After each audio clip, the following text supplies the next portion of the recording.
Enduring images on the streets of Tehran a year ago. Unsurpassed brutality meted out on the people of Iran. Now, a 3-month investigation by The Guardian and the Bureau of Investigative Journalism has penetrated the very heart of Iran's military elite, the Revolutionary Guard, the defenders of the revolution. These men are breaking every taboo and openly criticising their leadership. They speak of rifts and open dissent in their ranks. They tell us how the regime was gripped by panic and nearly collapsed. They were terrified. They'd prepared themselves to leave the country and flee to Syria, just in case the regime was to collapse. Khamenei's Airbus 330 was waiting, ready to get them out of Iran. The Revolutionary Guard are the backbone of the Iranian revolution. Khomeini's fighters. It is they who make the laws and enforce them. We've gained unprecedented access to recently defected high-ranking officers who have now turned on the regime. I had the authority to investigate anyone, regardless of their position, whether they were the president, any authority within the country, the head of the judiciary, leader of the parliament, or anyone else. This authority is given to me from the Commission Article 115 of the Constitution, meaning the highest authority in the regime. Yes, we were part of it. And yes, we cannot separate ourselves from it. We didn't want to do it, but due to the pressure we were under, we were compelled to do these things. But the first chance I got myself out of there. I myself was a member of the Revolutionary Guard Besiege Unit 153. The forces knew me well, and I was identified immediately. All these men have defected, fled the regime, now part of an international diaspora scattered across the globe.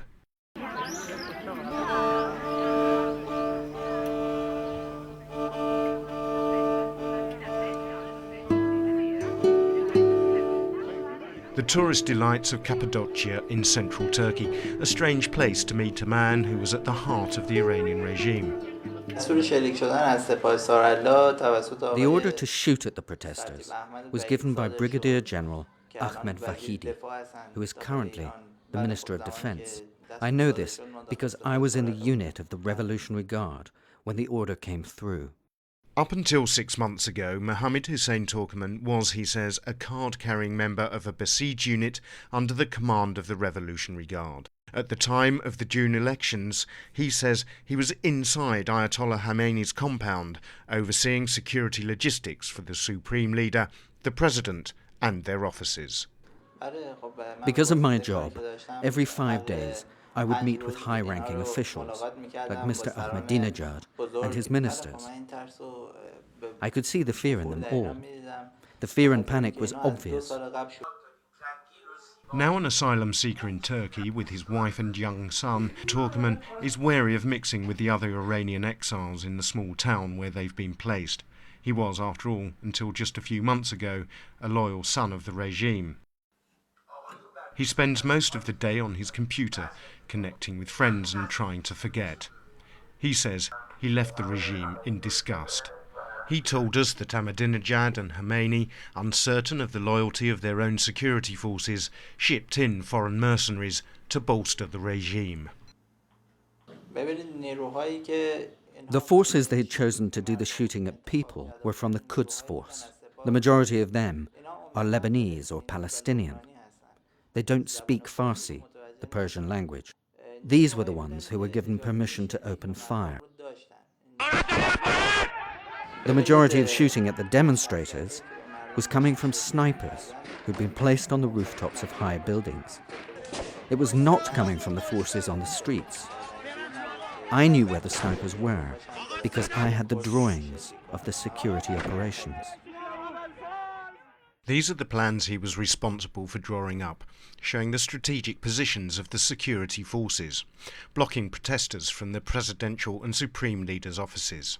Red is for the Revolutionary Guard, yellow for Khomeini's protection unit, green is for the plain-clothed militia. But he wasn't just confined to the president's office. He was sent to the notorious Evin prison. They had built places within the prisons, specifically for torturing people. There's a basement in Evin prison where I was called in to look at the ventilation. It was extremely bad. Disease was spreading because of the prisoners' open wounds that had been caused by torture. When I was there was this young woman, the daughter of a martyr, whose name I prefer not disclose. I think it would not be right. I remember she grabbed hold of my leg and begged me to ask this man called Yassine, the torturer of Evin prison, to stop hurting her. The situation is extremely bad in Iran. They claim to be a religious state, a government based on religion. Well, I can say right now that God does not exist in Iran. He later told me that she'd been raped. It was seeing the victims of torture firsthand that made him think of leaving.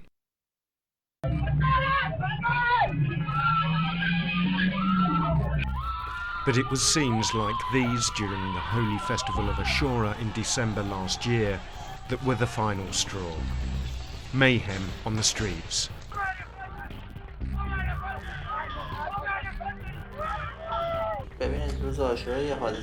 Look, something very important happened here during Ashura. The violence, I think, was very similar to what we'd seen in the days after the June elections. The people were attacking all the government institutions, and the regime was once again unable to stop them. Protesters were even run over by cars. Yes, it's true. The government was nearly overthrown on the day of Ashura. I witnessed this. It was after this that the real reign of terror began. Turkmen knew that if the regime fell, he would go with it.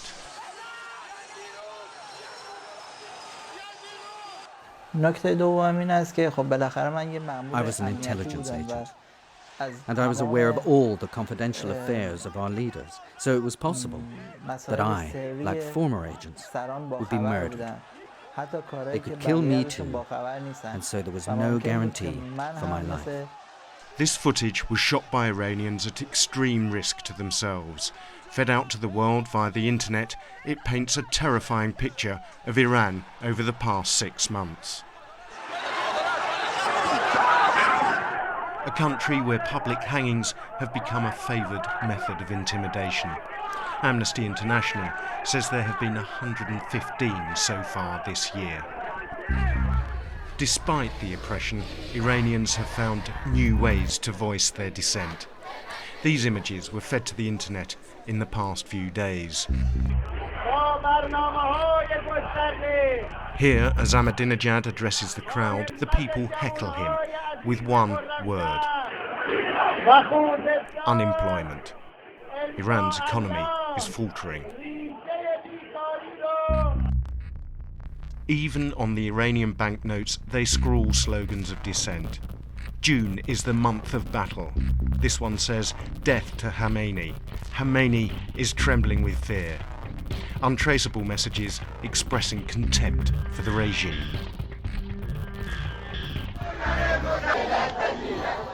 But the students are still defiant. Holding sheets of paper, they hide their faces from the cameras of the regime. This was a demonstration just 10 days ago. Inevitably, it triggers memories of what happened a year ago. There are many young Iranians who will never forget those extraordinary events of June 2009.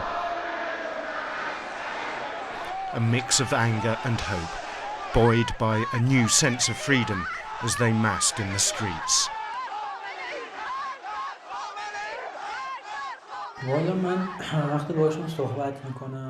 When I speak to my friends on the internet, they're very pessimistic about life and the future, because there's nothing they can hope for or be happy for. Over there, everything is under control.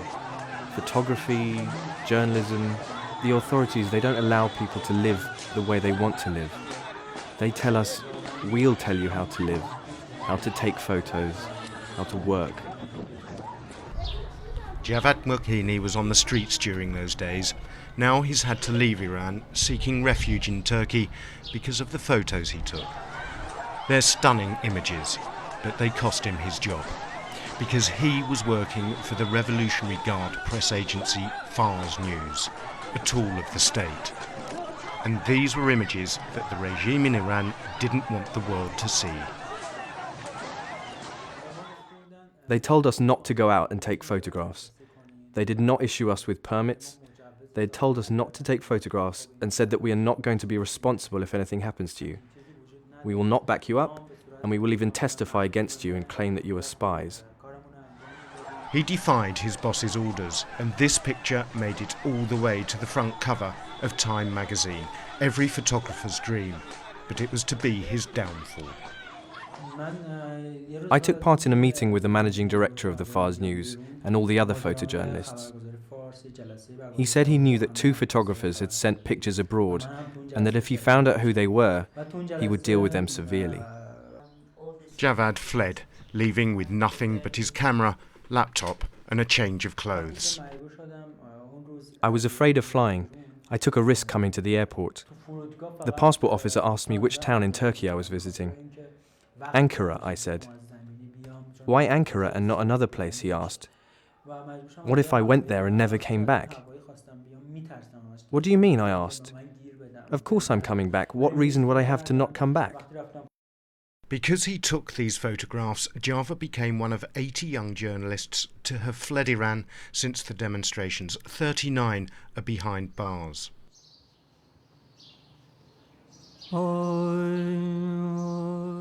And even though Azadi Square has fallen silent, the resistance is far from over.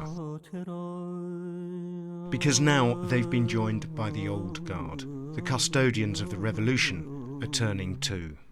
The current members of the Revolutionary Guard are saying that they have become very disheartened. The situation is becoming unbearable. One of the best places to understand why is here, in the Martyrs' Cemetery just outside of Tehran. This solemn place is where the dead of the Iran-Iraq war lie buried.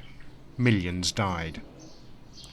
For those that survived, the memory of this war and their sacrifice forms much of their thinking. We have given a lot of blood for the regime. We did not expect it to end up like this. General Mohammad Reza Mahdi is one of these war veterans who rose through the ranks to become a very senior member of the Revolutionary Guard. Up until 2 years ago, General Mahdi served in intelligence. These are his ID cards. Note the Revolutionary Guard insignia in the top right-hand corner. He later headed the powerful Committee for the Protection of the Revolution. It's exceptional for a man like this, with nearly 30 years loyal service, to speak out against the regime. I am simply acting on the promise I made to my martyred brothers and fellow warriors, and the oath we swore together. The regime is witnessing its destruction. The regime is prepared to instill fear and insecurity into the people within Iran in order to ensure its stability. It has got to that stage. The regime is sinking. Every morning he puts on his bulletproof vest. It's a daily ritual. He's scared for his life. General Mahdi fled Iran 2 years ago after falling foul of the current leadership. Now he flits from country to country to avoid capture. He agreed to meet us here in Bangkok. Ahmadinejad has no power. He's a puppet, a plaything. He does what he's told. No one has any belief in him. He has no power.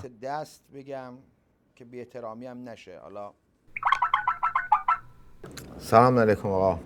سلام ازن آقا. من فقط زنگ زدم عرضایی بکنم و یه احوال پرسیم. Just as Iran's young bloggers use the internet to post their messages of dissent, so the general connects to the internet, conducting a whispering campaign with other high-ranking co-conspirators in Iran via Skype, sharing intelligence and monitoring events, trying to garner support to destabilize the regime from afar. General Mahdi told us that over a third of the Revolutionary Guard are against the regime. There is no way of verifying his claims. But back in Turkey we found a reluctant and frightened man who backed up what General Mahdi told us. Across his back he showed us the healing scars of recent torture. But this is what they looked like just 4 weeks ago. It was a small cell. The ceiling was very low, a maximum of 1.5 meters. It was tiled throughout, so it was easy to clean, because there would constantly be bleeding and blood stains down there. But this man was no student dissenter. He was a loyal son of the regime, a Republican guard, tortured for helping protesters. They used to pretend our loved ones had been arrested and that they were there. You could constantly hear the shouting and screams of torture. The regime has turned on its own. This revolution may have begun with the young, but now the men of the Revolutionary Guard, the conservatives, the custodians of the Islamic Revolution, are turning to stand alongside young men and women who are daring to take on the regime. It's this unholy alliance between young and old that is posing a new threat to the survival of the Islamic Republic.